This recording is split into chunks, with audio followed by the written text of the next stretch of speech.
Hello friends, welcome to my YouTube channel. So today in this video I am going to show you how to disable the control center from the lock screen on this device. So in this device, if you go to the lock screen, if you swipe down from the top right side, you can see the control center.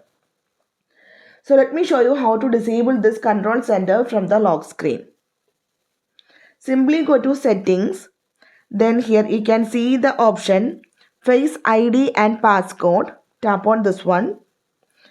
Enter your screen passcode.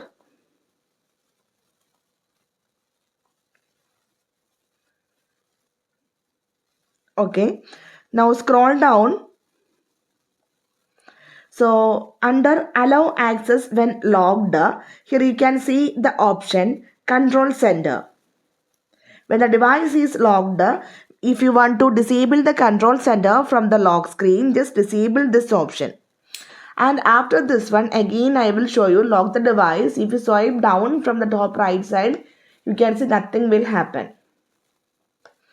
So simply in this way we can disable the control center from the lock screen on this device.